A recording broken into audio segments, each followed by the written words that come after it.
The probate courtroom was smaller than I'd expected. Fluorescent lights, beige walls, rows of wooden benches that looked like they'd been there since the 1970s. Judge Margaret Thorne presided from the bench, a woman in her late 60s with steel gray hair and reading glasses on a chain around her neck. My family filled the first 2 rows of benches. My brother Blake and his wife Jennifer, my sister Courtney and her husband Ryan, my Aunt Patricia and Uncle Richard, various cousins whose names I'd stopped trying to remember after they'd all sided against me. I sat alone on the other side of the aisle with my attorney, Malcolm Chun. He was 34, sharp-eyed, and had come highly recommended by a friend who'd gone through her own probate nightmare. This should be straightforward, Malcolm had told me during our consultation. The will is clear. Your grandfather left everything to you. But your family is contesting based on undue influence and mental incapacity. Grandpa was sharp as a tack until the day he died, I'd said. I know. We'll prove that. Don't worry. But now, sitting in this courtroom with my family's hatred radiating across the aisle like heat from a furnace, I was worried. Judge Thorne looked up from the paperwork in front of her. We're here regarding the estate of Colonel Raymond Mitchell, deceased August 5, 2024. The will filed for probate leaves his entire estate valued at approximately $4.20 million to his granddaughter, Vivian Mitchell. The will is being contested by his other grandchildren on grounds of undue influence and diminished capacity. She looked at Blake's attorney, a man named Harrison Wells, who wore a suit that probably cost more than my car. Mr. Wells, you may present your opening statement. Harrison stood, buttoning his jacket with practiced ease. Thank you, Your Honor.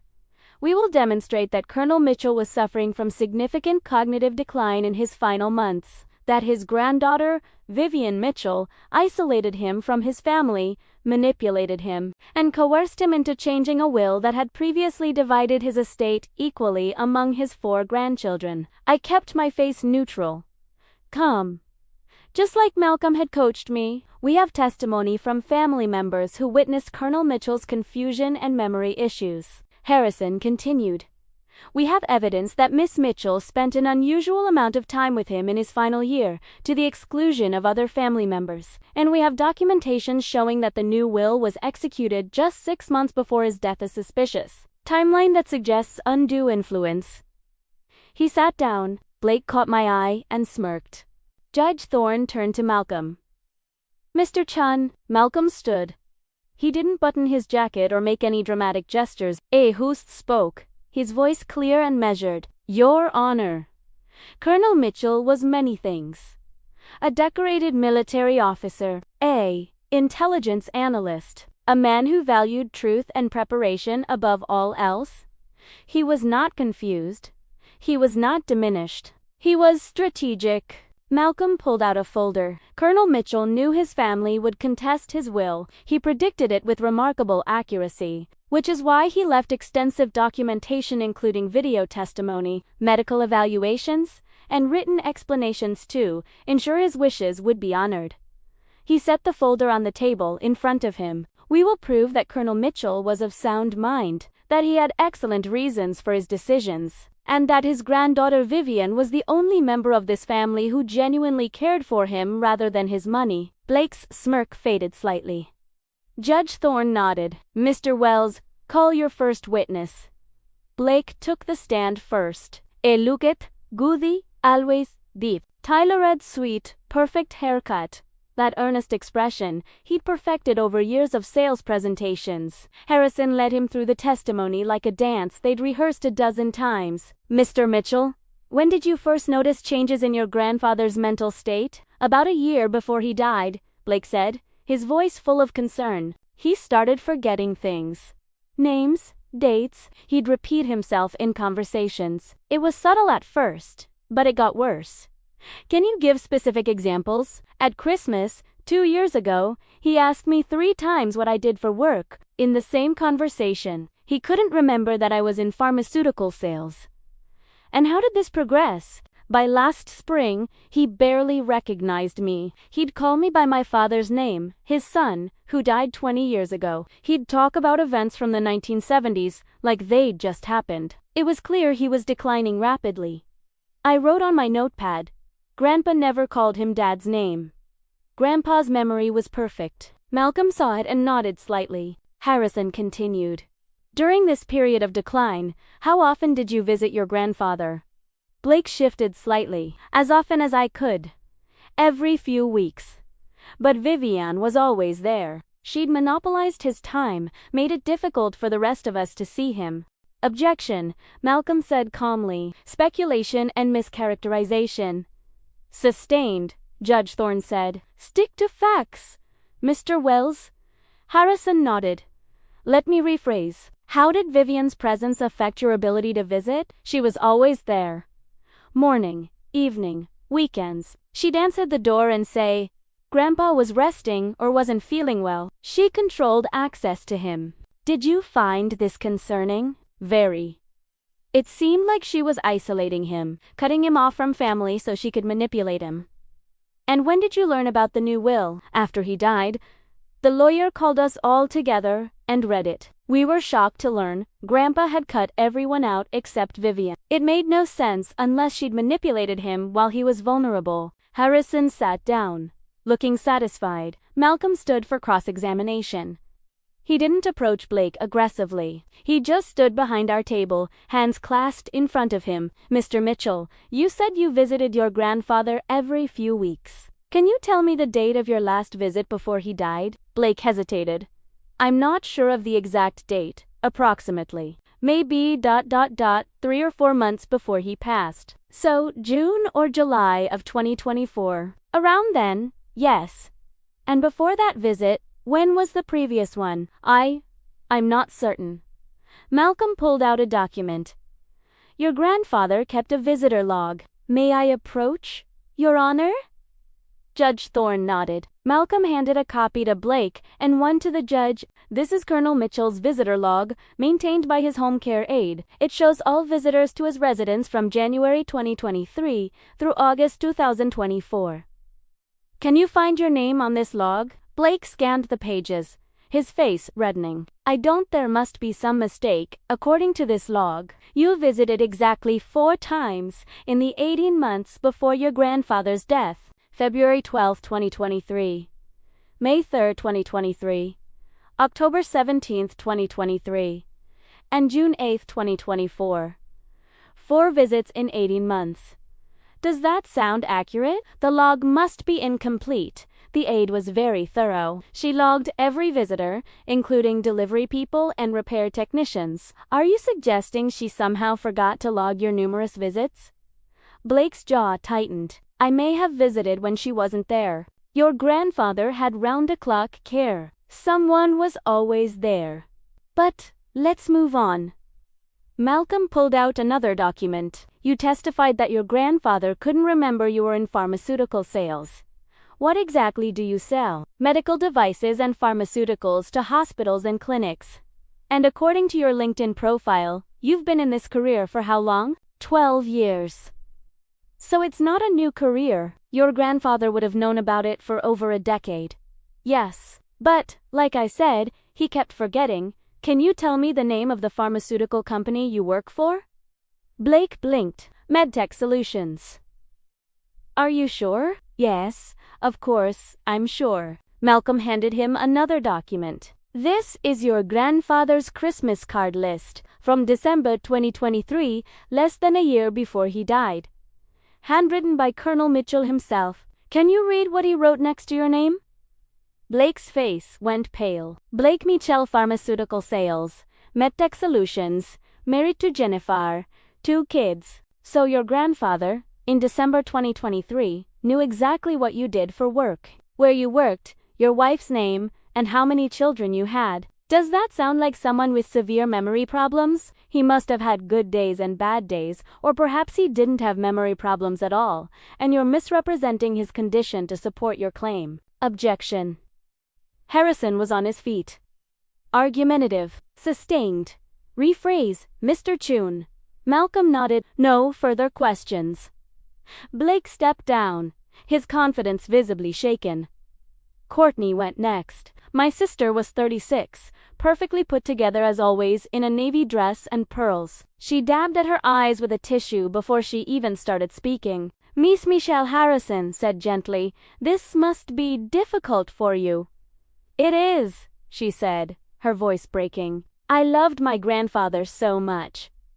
Losing him was hard enough. Finding out he'd cut us out of his will, it felt like losing him twice."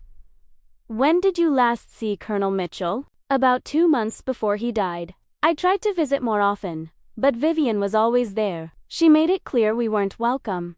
I wrote, 2 months before equals June. Grandpa died August 15th.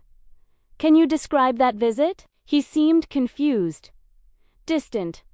He kept talking about the past like it was happening now. He called me by my mother's name several times. "Your mother, being his daughter, deceased 5 years ago." "Yes." Courtney's voice broke again. It was heartbreaking. He clearly wasn't himself. "Did you express concerns about his mental state?" "Yes. I talked to my brother and aunt. We all agreed Grandpa needed more support, but every time we tried to help, Vivian would interfere." Malcolm's turn for cross-examination. "Miss Michelle, you said you visited 2 months before your grandfather died. The visitor log shows you visited once on June 22, 2024. Before that visit, when was the previous time you saw him?" Courtney hesitated. I'd have to check my calendar. The log shows your previous visit was November 2023. 7 months earlier. 2 visits in the final year of his life. Is that accurate?" "I called him on the phone." "How often?" Regularly." Malcolm pulled out phone records. "These are your grandfather's phone records. In the 12 months before his death, you called him 3 times. Each call lasted less than 5 minutes. Would you characterize 3 5-minute calls in a year as regular contact?" Courtney's tissue was getting shredded in her hands. I was busy. I have a family, a career. Of course. We all have responsibilities. But, would you say you were close to your grandfather?" "Yes. Very close. Close enough to know his favorite book?" He liked military history. His favorite book was actually Pride and Prejudice. He reread it every year." "Did you know that?" She didn't answer. "Did you know he was allergic to shellfish?" "Everyone knows that."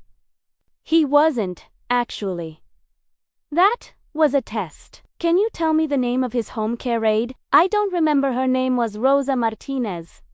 She worked for him for 3 years. "You never met her?" "I must have. I just don't remember." "What was your grandfather's favorite meal?" "I don't see how this is relevant." "You testified you were very close to him." "I'm testing that claim." "What was his favorite meal?" "I don't remember. It was his late wife's pot roast recipe. He had Vivian make it for him every Sunday." "Did you ever join them for Sunday dinner?" Courtney's face was red. "No." No further questions. The testimony continued through the afternoon. Aunt Patricia, who'd visited twice in 2 years. Uncle Richard, who'd called once every few months but never came by. Cousin after cousin, all testifying to Grandpa's supposed cognitive decline and my supposed manipulation. Malcolm demolished each one methodically. Visitor logs. Phone records. Simple questions about Grandpa's life that none of them could answer. By 4 p.m., Harrison's case was looking shaky, but he had one more card to play. "Your Honor, we'd like to call Dr. Kenneth Morrison, a neurologist who examined Colonel Mitchell." Malcolm leaned over to me. "Did you know about this?" "No," I whispered. Grandpa never mentioned seeing a neurologist. Dr. Morrison took the stand. He was in his 50s, with distinguished gray temples and an expensive suit. "Dr. Morrison," Harrison began, "did you examine Colonel Mitchell?" "I did. In March of 2024, approximately 5 months before his death." "And what were your findings?" "Colonel Mitchell showed signs of mild cognitive impairment, memory issues, some confusion regarding dates and recent events. I recommended follow-up monitoring and suggested he might want to consider appointing a power of attorney to help manage his affairs." My stomach dropped. "In your professional opinion, was Colonel Mitchell capable of making sound decisions regarding complex financial matters?" "In my opinion, his judgment was somewhat impaired. I would have recommended caution regarding any major financial decisions during that period." Harrison looked triumphant. No further questions. Judge Thorne looked at Malcolm. Malcolm stood slowly. Dr. Morrison, who arranged this examination? I believe it was a family member. I'd have to check my records to be certain which one. And did Colonel Mitchell come to your office for this examination? No, I conducted it at his home. At whose request? Dr. Morrison shifted slightly. I believe it was arranged as a favor. I'm a colleague of someone in the family. Can you check your records to tell us specifically who arranged and paid for this examination? Dr. Morrison pulled out his phone, scrolled for a moment. It was arranged by Blake Mitchell. He paid for the consultation directly. And how long was this examination? Approximately 30 minutes. 30 minutes to evaluate someone for cognitive impairment. Is that standard? It was meant to be a preliminary screening. Did you review Colonel Mitchell's medical records before this examination? No. I conducted it based on the family's concerns. So you didn't know that Colonel Mitchell had been evaluated by his primary care physician, Dr. Sarah Kimgist, 2 weeks earlier, and had passed a full cognitive assessment with flying colors. Dr. Morrison's confident expression faltered. I wasn't aware of that. Malcolm handed him a document. This is Dr. Kim's report from March 3, 2024. She administered a full mini-mental state examination. Colonel Mitchell scored 29 out of 30, well within normal range for his age. Did you administer an MF? No. I did a basic evaluation, a 30-minute evaluation arranged and paid for by someone who stood to inherit if the will was invalidated. Did Blake Mitchell tell you why he wanted his grandfather evaluated? He expressed concerns about his grandfather's memory. Did he tell you that he'd only visited his grandfather 4 times in 18 months? No. Did he mention that Colonel Mitchell had just passed a thorough cognitive assessment by his longtime physician? No. Did you know that Colonel Mitchell was a trained intelligence officer who spent 30 years analyzing complex geopolitical situations? That he'd been consulting for the State Department on classified matters up until 6 months before his death? Dr. Morrison went very still. What? Malcolm pulled out another document. This is a letter from the State Department, dated April 2020, for 1 month after your evaluation, thanking Colonel Mitchell for his continued service as a consultant on Middle Eastern affairs. Does that sound like someone with significant cognitive impairment? I conducted my evaluation in good faith, based on the information I was given, information provided by someone with a financial interest in proving cognitive decline. No further questions. Dr. Morrison stepped down, looking considerably less confident than when he'd arrived. Judge Thorne looked at the clock. It's 4:45. We'll recess until tomorrow morning. Mr. Chun, you'll present your case at 9 a.m. Malcolm and I sat in a coffee shop across from the courthouse.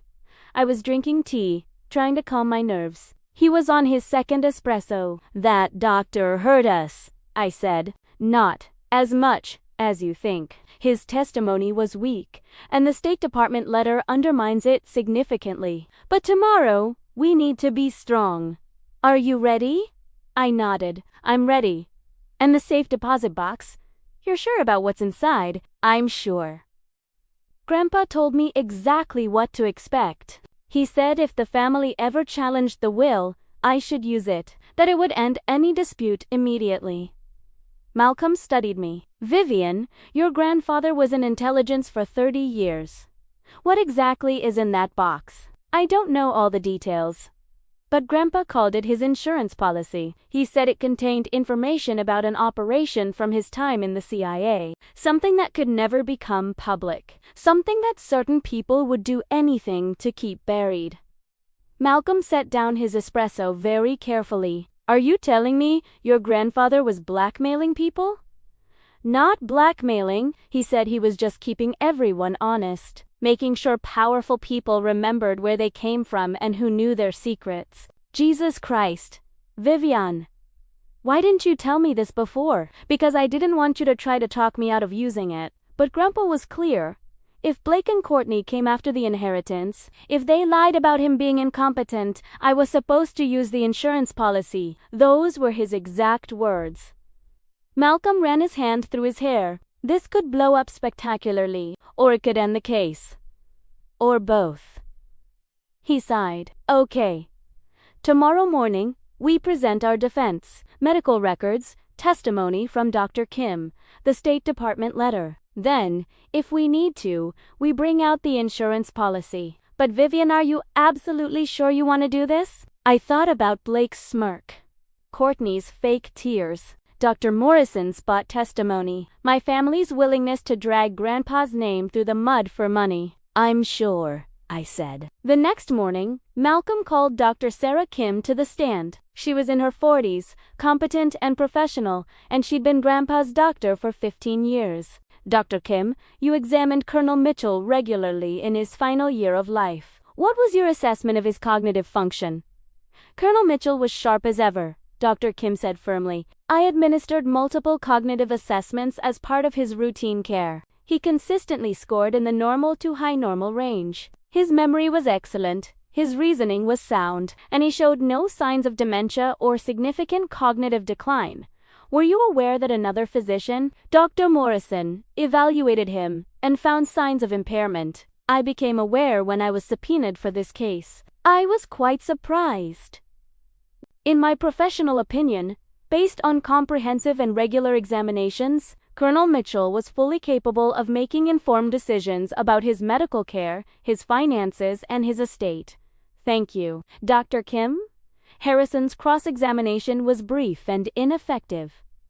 Dr. Kim was unshakable. Next, Malcolm called Rosa Martinez, Grandpa's home care aide. She was a warm woman in her 50s, with kind eyes and a no-nonsense demeanor. Ms. Martinez, you worked for Colonel Mitchell for 3 years. What were your responsibilities? I provided companionship and light assistance, cooking, helping with household tasks, managing his medications. But Colonel Mitchell was very independent. He didn't need much help. Did you notice any cognitive decline? None. He was one of the sharpest people I've ever met. He did the New York Times crossword in pen every morning. He could remember details from conversations we'd had months ago. He managed all his own finances, paid his own bills, handled his investments. Ms. Martinez, you kept the visitor log that's been entered into evidence. Why did you start keeping that log? Colonel Mitchell asked me too. He said he wanted a record of who visited and when. He said it would be important someday. Did he say why? He said his grandchildren would try to claim he was incompetent after he died. He wanted proof of who actually cared about him versus who just showed up when convenient. There was a stir in the courtroom. Blake and Courtney's faces reddened. What did that log show? That Vivian was there almost every day. She'd come after work, on weekends, holidays. The other grandchildren barely visited at all. Blake came 4 times in 18 months. Courtney, twice. When they did come, they usually asked Colonel Mitchell for money. Objection. Harrison was on his feet. Speculation. I heard them, Rosa said calmly. The walls in that house aren't thick. Blake asked for $50,000 to invest in some business opportunity. Courtney wanted money for her daughter's private school tuition. They didn't come to spend time with him. They came to ask for handouts. Your Honor, Harrison tried again. I'll allow it, Judge Thorne said. Continue. Ms. Martinez. Colonel Mitchell told me he was tired of being an ATM. He said the only grandchild who loved him for himself was Vivian. That's why he left everything to her. Malcolm sat down. Harrison tried to discredit Rosa during cross-examination, suggesting she was biased because I might give her a B. She shut him down by pointing out that Grandpa had already left her $25,000 in the will, which she'd received regardless of how the remainder of the estate was distributed. Then Malcolm called me to the stand. I kept my voice steady as I testified. Told the judge about my relationship with Grandpa, how I'd visited him every week for years, long before he was sick, how we'd had Sunday dinners together, talked about books and politics and history, how he'd taught me to play chess when I was 8, and we'd still played every week until he died. Miss Michelle, Malcolm asked, did your grandfather ever discuss his will with you? Yes. He told me he was leaving me everything. He said Blake and Courtney had shown their true colors, that they only contacted him when they needed money. He said he'd given them both substantial amounts over the years, and they'd never paid him back, or even said thank you. How much had he given them? Blake had received about $200,000 over 10 years. Courtney got approximately $150,000. Grandpa kept records of every penny. Blake and Courtney looked like they wanted to sink through the floor. Did your grandfather seem confused or impaired when he discussed this with you? Not at all. He was methodical about it. He showed me his spreadsheets tracking what he'd given to everyone. He explained his reasoning. Even Vida recorded himself explaining the will in case anyone contested it. Video recorded. I nodded. He said he wanted there to be no doubt about his mental state or his intentions. Malcolm turned to Judge Thorne. Your Honor, we'd like to play that video now. He set up a laptop. The screen showed Grandpa sitting in his study, dressed in a button-down shirt and cardigan, looking directly at the camera. The timestamp in the corner read February 14, 2020, 6 months before his death. Grandpa's voice was strong and clear. My name is Colonel Raymond Mitchell. I am 78 years old and of sound mind and body. I'm recording this to document my intentions regarding my estate and to prevent any potential challenges after my death.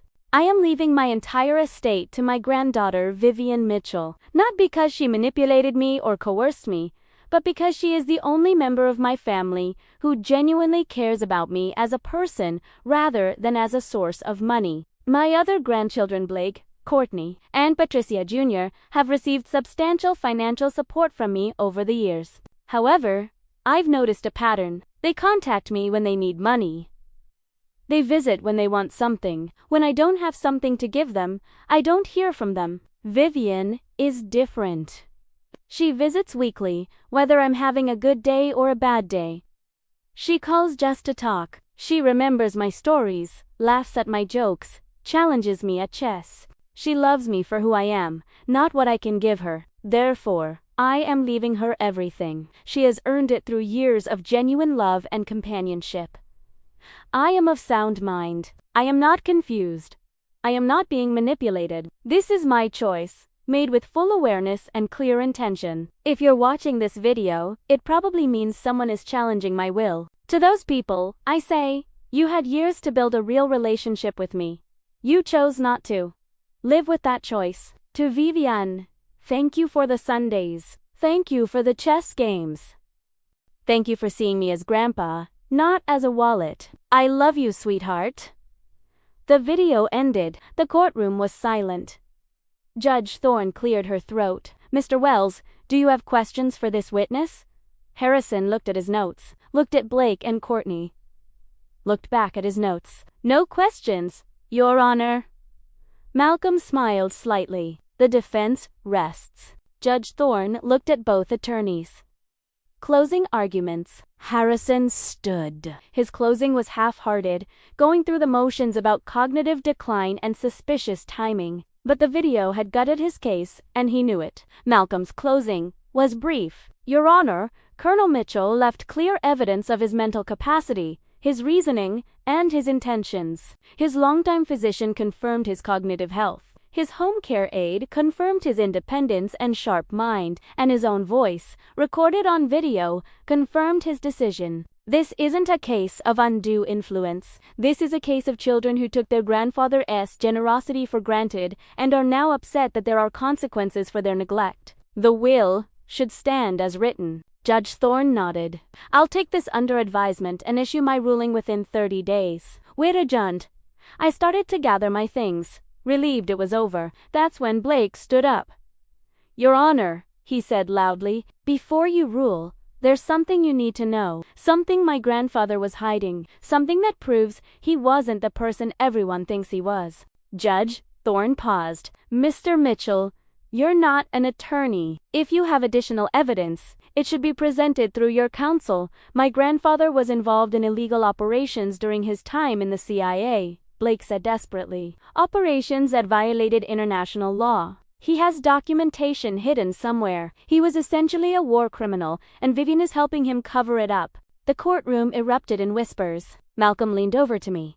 Did you tell him about the insurance policy? No. How would he know? Judge Thorne banged her gavel. Mr. Mitchell, that's a serious accusation. Do you have evidence? I know he kept classified documents.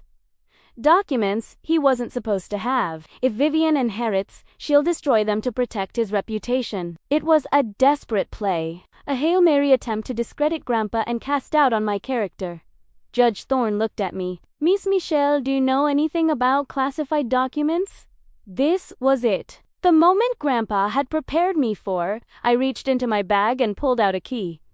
A small brass key with a number stamped on it. Your Honor, I said calmly, my grandfather did leave me access to certain documents. He kept them in a safe deposit box at First National Bank. He instructed me to open that box only if my family challenged the will and attempted to destroy his reputation. I held up the key. I'd like to submit the contents of that box into evidence. Malcolm looked at me with wide eyes. We'd discussed this, but now that the moment was here, I could see him calculating all the ways this could go wrong. Judge Thorne leaned forward. What's in the box, Miss Mitchell?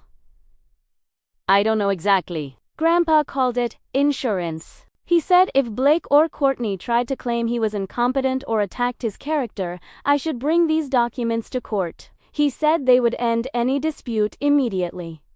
Your Honor, Harrison was on his feet. This is highly irregular, so is accusing a decorated military officer of war crimes in open court. Judge Thorne said sharply. Mr. Mitchell opened this door. I'm inclined to see what's behind it. Miss Michelle, when can you retrieve these documents? The bank is 2 blocks away. I can have them here in 30 minutes. Court is in recess for 1 hour. We'll reconvene at 11:30. Malcolm and I walked to the bank in silence. When we arrived, I handed the key to the bank manager and signed the access form. She led us to a private room and brought in the safe deposit box. It was larger than I'd expected, about the size of a shoebox. Are you sure you want to do this? Malcolm asked. I opened the box. Inside was a thick file folder labeled Emerald Shadow Directive, March 1979, classified. Underneath that was a letter addressed to me in Grandpa's handwriting. I opened the letter first. Vivian. If you're reading this, it means your brother and sister have challenged the will. It means they've proven themselves to be exactly who I feared they were. The documents in this box relate to Operation Emerald Shadow, a classified CIA operation conducted in March 1979.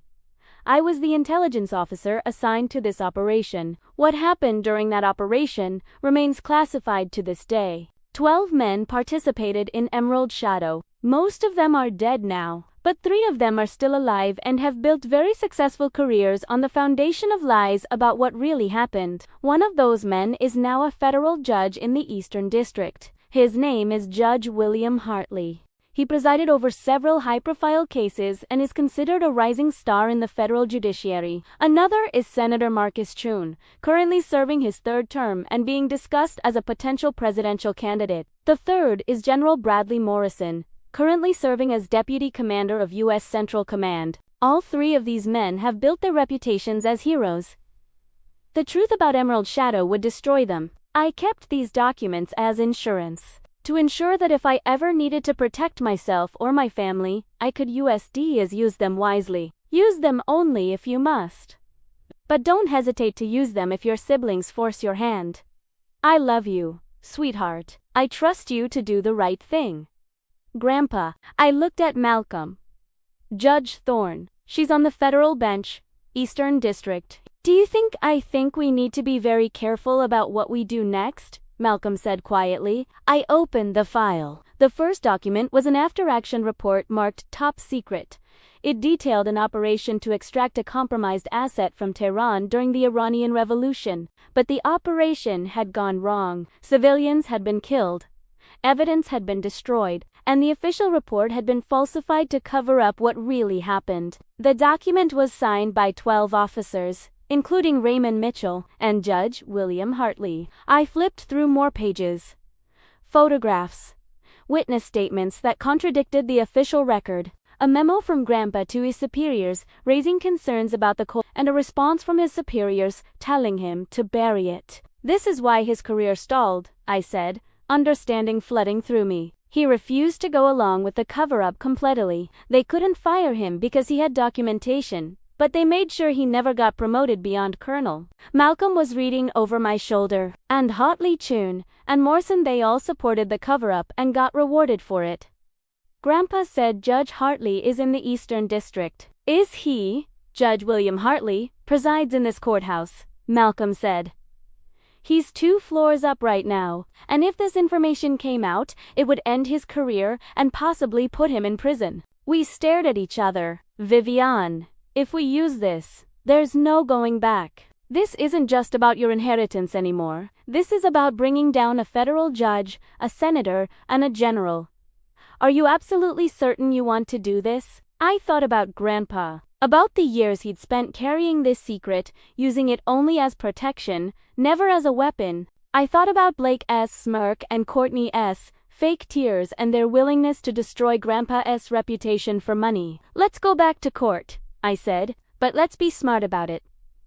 When court reconvened, I was holding the file folder. Judge Thorne looked at it with obvious interest. Miss Michelle, you have the documents from the safe deposit box. I do, Your Honor. And you wish to submit them into evidence? I looked at Blake, at Courtney, at Harrison Wells, and all my relatives who'd been so eager to call Grandpa in. Actually, Your Honor, I'd like to make a proposal first.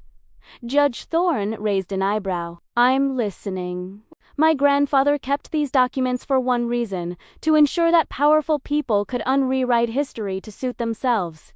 He never intended to make them public. He simply wanted assurance that the truth was preserved.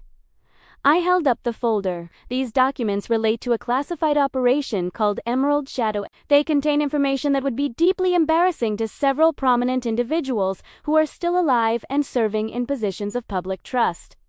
I could see Harrison tense. Blake and Courtney looked confused. However, I continued, my grandfather's primary concern wasn't revenge or exposure. It was honesty. He wanted people to be honest about who he was and what he'd done. I turned to Blake and Courtney. You accused Grandpa of being incompetent, of being manipulated. You brought a fake doctor to testify against him. You were willing to destroy his reputation to get money he'd specifically chosen not to give you.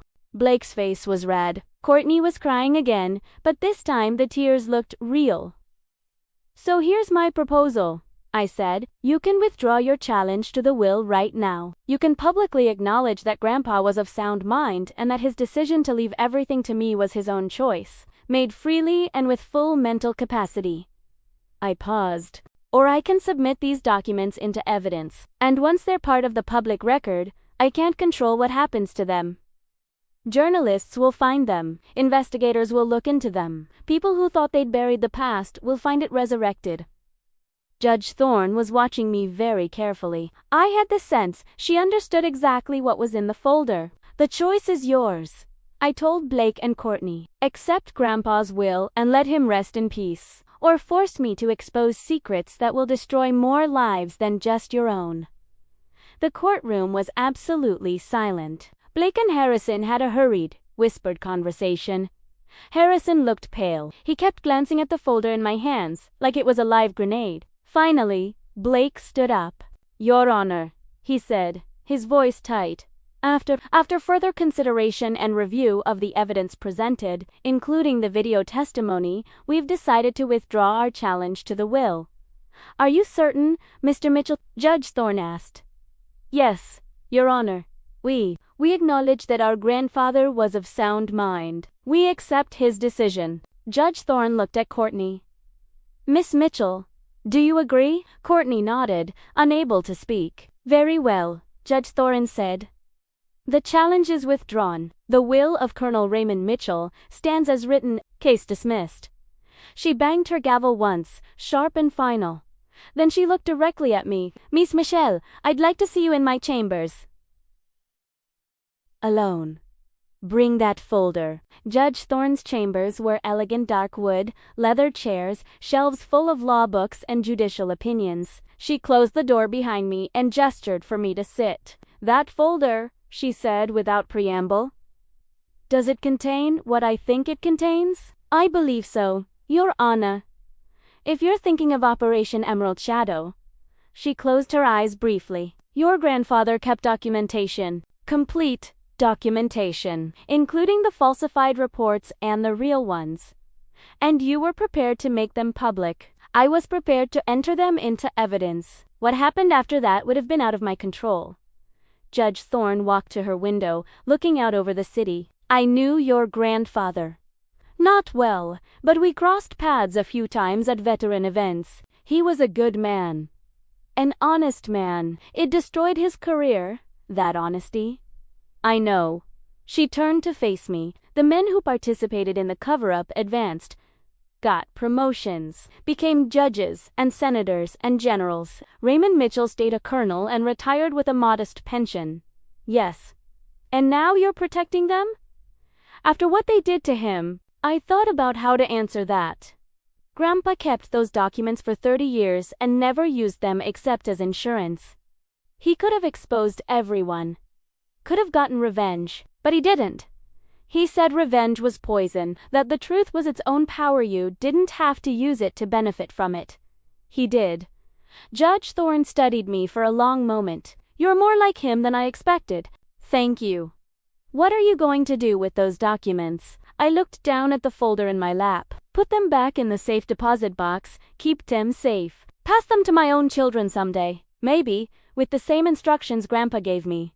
Use them only if you must, to protect yourself or someone you love, but don't use them for revenge. Because revenge is poison. Because revenge is poison. Judge Thorne sat down behind her desk. Your grandfather was a better person than most. Certainly better than the men who advanced while he stayed behind. He didn't see it that way. He said he slept well at night. He wasn't sure the others could say the same. She smiled slightly. No, I don't imagine they can. She paused. For what it's worth, your grandfather made the right choice in leaving everything to you. You've proven you understand not just the value of the inheritance, but the responsibility that comes with it. Thank you, Your Honor.